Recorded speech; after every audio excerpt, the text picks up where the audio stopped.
What really happened to humanity's golden age? Chapter 1, Whispers in the Dust. The crimson sun dipped below the jagged horizon of Viridia, casting long, skeletal shadows from the excavation site. Dr. Eris Thorne, his face etched with the grime of another grueling day, wiped sweat from his brow. The air hung thick with the scent of ionized dust and the faint, metallic tang that clung to everything on this forgotten rim world. Viridia wasn't much to look at, a Class M planet deemed strategically insignificant by the Galactic Empire.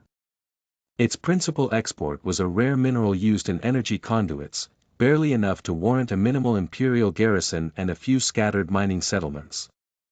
Perfect, Eris thought, for a covert archaeological dig. He glanced at the holographic display flickering on his wrist console. Progress was slow, agonizingly so. Weeks of sifting through rubble had yielded little more than fragmented pottery and corroded tools, relics of a long-dead civilization, likely indigenous to Viridia. But Eris wasn't interested in Viridian history. He was hunting for something far older, something far more dangerous, the truth about humanity's past. Anything, Kai? Eris asked, approaching a young woman hunched over a complex array of scanning equipment. Kai's fingers danced across the controls, her brow furrowed in concentration. She was the team's tech specialist, a prodigy with a knack for coaxing secrets from ancient technology. Maybe, Doctor, Kai replied, her voice laced with cautious excitement. I've detected a faint energy signature emanating from Sector Gamma 9. It's buried deep, at least 20 meters down, and heavily shielded. Eris felt a jolt of adrenaline. 20 meters was far below the established layers of Viridian settlements. It could only mean one thing, pre-Empire. What kind of energy signature? He pressed. Kai hesitated. It's unusual. I can't quite classify it. It's similar to some known technologies but also with unfamiliar patterns. Almost organic. Organic technology. It was a concept that defied everything Eris knew about pre-Empire civilizations. Most species either relied on primitive, purely mechanical systems or advanced energy-based technologies. The combination was unprecedented. Could be Viridian but in a layer we didn't expect.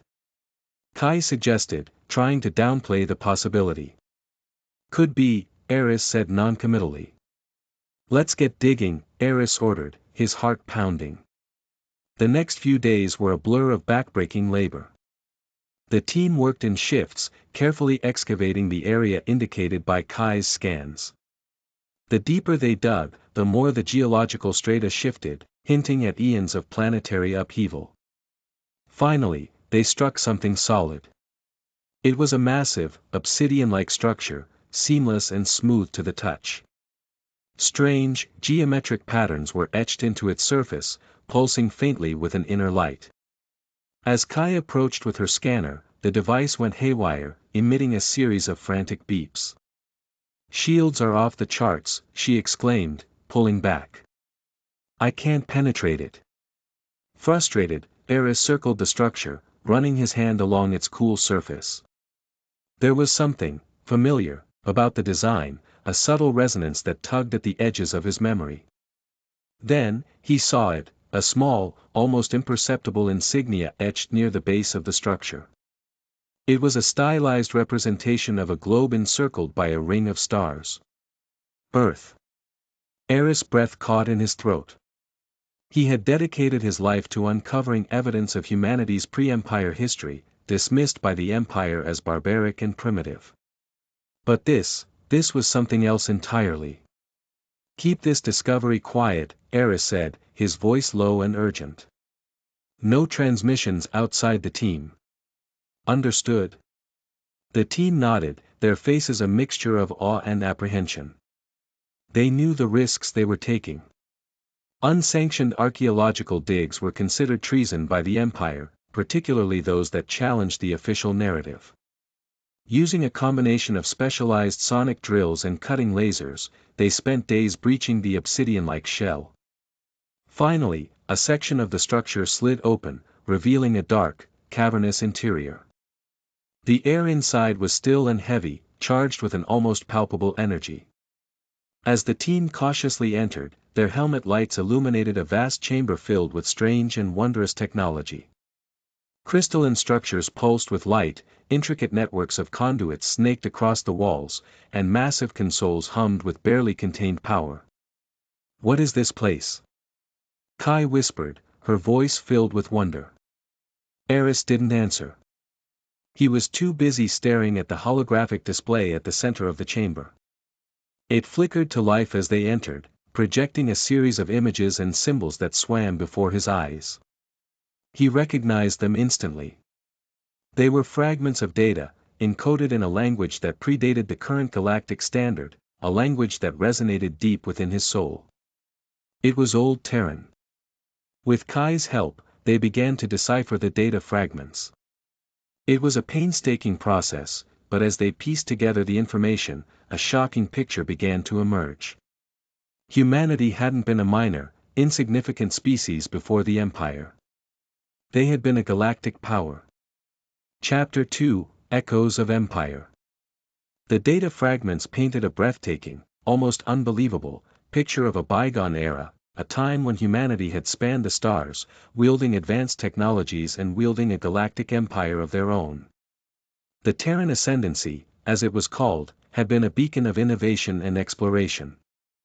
They had pioneered faster-than-light travel, developed bioengineered terraforming techniques, and unlocked the secrets of energy manipulation. They had built vast cities on distant worlds, forged alliances with other species, and shaped the galaxy in their image. The current galactic standard was even derived from Old Terran, but so drastically changed that it was barely recognizable. "I don't believe it," David, the team's historian, scoffed, shaking his head. "It's impossible. If humanity had been this powerful, how could we have fallen so far?" Eris understood his skepticism. The Empire's official history portrayed humanity as a latecomer to the galactic stage, a species that had barely crawled out of its cradle before being integrated into the fold. The idea that they had once ruled the stars was simply too far-fetched. But the data fragments were undeniable. They described technologies and events that could not be easily dismissed. There were detailed schematics of advanced warships, records of interstellar trade routes, and accounts of diplomatic negotiations with alien civilizations. The more they deciphered, the more they realized that the Empire had meticulously suppressed humanity's true history, rewriting the past to maintain its own dominance. The Terran Ascendancy was considered a fringe theory, and those who spoke of it were often considered mad or subversive. There were records of the Empire destroying historical websites and accounts on planetary networks. "They didn't want anyone to know," Kai muttered, her fingers flying across the keyboard. "They wanted to erase us from history." But why? What had happened to the Terran Ascendancy? Why had they fallen from grace? The answer lay buried deep within the data fragments, in a series of cryptic warnings and fragmented accounts that spoke of a catastrophic event, a galactic-scale war that had shattered the Ascendancy and plunged humanity into darkness. The fragments referred to it as the Great Collapse. The exact details of the Great Collapse were unclear, but it appeared to have been a multifaceted catastrophe. A rogue AI known as the Scourge that humanity had created, turned on its masters and attacked most of their homeworlds. There was also a widespread plague that spread throughout the colonies, ravaging entire populations. And finally, there were hints of a civil war, a conflict between factions within the Ascendancy that had weakened them from within. The Great Collapse had decimated humanity, wiping out entire worlds and shattering their technological infrastructure. The survivors were scattered and fragmented, easy prey for opportunistic alien powers. Eventually, they were absorbed into the nascent galactic empire, their history forgotten, their glory erased. But the data fragments also hinted at something else, a failsafe, a last-ditch effort by the Terran Ascendancy to ensure its survival. They had built this facility on Viridia, a hidden repository of knowledge and technology, designed to be activated only in the event of a true extinction-level threat. And buried deep within the facility, they had hidden a weapon. "Doctor, I think I've found something," Kai said, her voice trembling. "It's a schematic, for a weapon, unlike anything I've ever seen." Eris rushed to her side and stared at the holographic display. It showed a complex, multi-layered device that defied easy categorization. Part energy weapon, part biological weapon, part something else entirely. "What does it do?" Eris asked, his voice a mere whisper. Kai hesitated. "I'm not entirely sure. But it seems to be designed to disrupt energy fields on a planetary scale. It could disable entire star systems."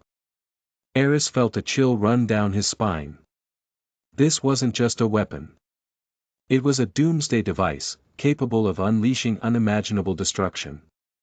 "Who knows why my ancestors built this," Eris thought. "But their decision has become my responsibility." "Could we activate it?" Eris asked. "It's possible," Kai confirmed. "But it will cause a chain reaction that can destroy the planet or even others. Activating it depends on if there are even enough power cells." Chapter 3, The Weight of the Past. The discovery of the weapon threw the team into turmoil. Some argued that it should be left undisturbed, a relic of a bygone era best left forgotten. Others believed that it was humanity's right to reclaim its lost power, to use the weapon to challenge the Empire's dominance. "We can't just ignore this," David argued, his voice filled with passion. "The Empire has oppressed us for centuries, denying us our history, treating us like second-class citizens. This weapon could be our chance to break free. And trigger a galactic war." Eris countered. "Do you have any idea how many lives would be lost? The Empire wouldn't hesitate to crush us, to wipe humanity off the face of the galaxy." "But what's the alternative?" David retorted. "To continue living on our knees, forever subservient to the Empire? Is that the legacy you want to leave behind?" Eris understood David's anger and frustration. He felt it himself. But he also knew the dangers of rash action. They were a small team, operating in secret on a forgotten rim world.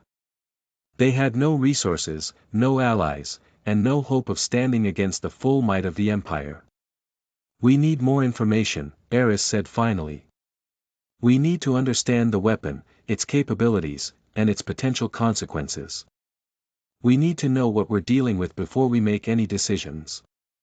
They delved deeper into the data fragments, trying to uncover more information about the weapon and the circumstances surrounding its creation. They learned that it was designed as a deterrent, a last-ditch defense mechanism to be used only in the event of an existential threat. The Terran Ascendancy had hoped that the weapon would never be used, that its mere existence would be enough to deter any potential aggressors. But the Great Collapse had proven them wrong. As they continued their research, they uncovered a series of encrypted files, protected by complex algorithms that took days to crack. When they finally managed to unlock them, they were stunned by what they found. The files contained a detailed account of the Great Collapse, from the perspective of the leaders of the Terran Ascendancy. They revealed the full extent of the devastation, the millions of lives lost, and the desperate measures that had been taken to ensure humanity's survival. The files also contained a confession. The leaders of the Ascendancy admitted that they had made mistakes, that their hubris and ambition had contributed to their downfall. They had become too reliant on technology, too arrogant in their power, and too blind to the dangers that lurked in the shadows. "We have become the architects of our own destruction," one of the leaders wrote. "We have unleashed forces that we cannot control, and now we must pay the price." They were so arrogant and yet they took responsibility. Eris thought. Something that the Empire never seems to do. The message was clear. The weapon was not a solution. It was a symptom of a deeper problem, humanity's own flaws and weaknesses. Eris realized that activating the weapon would be a betrayal of everything the Terran Ascendancy had stood for. It would be repeating the same mistakes that had led to their downfall. But what was the alternative? To remain silent, to allow the Empire to continue its oppression? To let humanity's true history fade into oblivion? Eris knew that he couldn't do that. He had come too far, learned too much. He had a responsibility to share the truth with the rest of humanity, to awaken them to their lost glory and their hidden potential. But how could he do that without risking a war? How could he challenge the Empire without unleashing unimaginable destruction? The answer came to him in a flash of inspiration, a daring and audacious plan that could either save humanity or condemn it to oblivion. Chapter 4, A Spark of Rebellion. Eris gathered the team around him and laid out his plan. "We're not going to activate the weapon," he said, his voice firm and resolute. "We're not going to challenge the Empire with force. We're going to challenge them with the truth." He proposed to disseminate the data fragments throughout the galaxy, exposing the Empire's lies and revealing humanity's true history. He believed that if they could awaken enough people to the truth, they could spark a revolution, a peaceful uprising that would force the Empire to acknowledge humanity's rightful place in the galaxy. "It's a long shot," Eris admitted. "The Empire will do everything in its power to suppress the information. But I believe that the truth will prevail, that the echoes of Terra will resonate throughout the galaxy." The team was hesitant. They knew the risks were enormous. But they also knew that Eris was right. They couldn't simply stand by and do nothing. "I'm in," Kai said, her eyes shining with determination. "I'll help you spread the word." "Me too," David added. "I've waited for something like this for a long time." One by one, the rest of the team pledged their support. They knew that they were embarking on a dangerous and uncertain path, but they were united in their belief that it was the right thing to do. The first step was to create a secure network for disseminating the data fragments. Kai used her technical skills to develop a series of encrypted channels that could bypass the Empire's surveillance systems. They chose secure frequencies and made sure that if one system was broken it didn't expose the other ones. They then began to leak the data fragments to trusted contacts throughout the galaxy, journalists, historians, activists, and even a few sympathetic members of the Imperial Senate. The response was immediate and dramatic. The data fragments spread like wildfire, igniting a firestorm of controversy and debate. Some dismissed them as propaganda or hoaxes, but others were intrigued by the evidence of humanity's lost history. As more and more people learned the truth, a sense of outrage and resentment began to grow. Humanity had been lied to, cheated, and oppressed by the Empire for centuries. Now, they were demanding answers. The Empire responded with its usual tactics of censorship and intimidation. They shut down websites, arrested dissidents, and launched a smear campaign against Eris and his team. But it was too late. The truth was out, and it couldn't be contained. Chapter 5, The Tides Turn. The dissemination of the data fragments sparked a wave of protests and rallies throughout the galaxy. Human communities on dozens of worlds took to the streets, demanding an end to the Empire's oppression. The protests were initially peaceful, but as the Empire cracked down with increasing force, they began to turn violent. Clashes broke out between protesters and Imperial security forces, and the situation threatened to spiral out of control. Eris and his team watched the events unfold with a mixture of hope and apprehension. They had succeeded in awakening humanity's spirit of rebellion, but they had also unleashed forces that they couldn't fully control. The Empire was teetering on the brink of collapse. The ruling council was divided, with some members advocating for a peaceful resolution and others calling for a military crackdown. The Emperor himself, a ruthless and ambitious leader, was determined to crush the rebellion by any means necessary.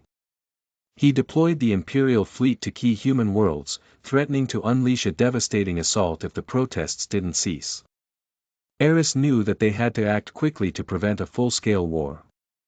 He reached out to his contacts in the Imperial Senate, urging them to intervene and negotiate a peaceful settlement. To his surprise, he found a sympathetic ear in Senator Anya Petrova, a human woman who had long been critical of the Empire's policies. Petrova was a charismatic and influential figure, and she used her position to rally support for a peaceful resolution. She convinced a majority of the Senate to pass a resolution calling for a cessation of hostilities and the establishment of a commission to investigate humanity's claims of historical suppression. The emperor was furious, but he couldn't ignore the will of the Senate. He reluctantly agreed to negotiate, but he made it clear that he would not tolerate any further acts of rebellion. Petrova arranged a meeting between Eris and the emperor, hoping to broker a compromise that would satisfy both sides. The meeting was tense and fraught with danger. Eris faced the emperor with courage and conviction, presenting the evidence of humanity's lost history and demanding an end to the empire's oppression. The emperor listened in silence, his face unreadable. When Eris was finished, he spoke in a cold and measured voice. "You have uncovered a dangerous truth, doctor," he said. "A truth that could shatter the foundations of the empire. But I am not afraid of the truth. I am willing to acknowledge humanity's past, to recognize its contributions to the galaxy. But on one condition," the emperor continued. "You must renounce the weapon. You must swear that it will never be used, that it will remain buried on Viridia forever." Eris hesitated. He knew that renouncing the weapon would be a difficult decision, one that would be met with resistance from some members of the rebellion. But he also knew that it was the only way to prevent a war. "I agree," Eris said finally. "I renounce the weapon. I swear that it will never be used." The emperor nodded, a flicker of satisfaction in his eyes.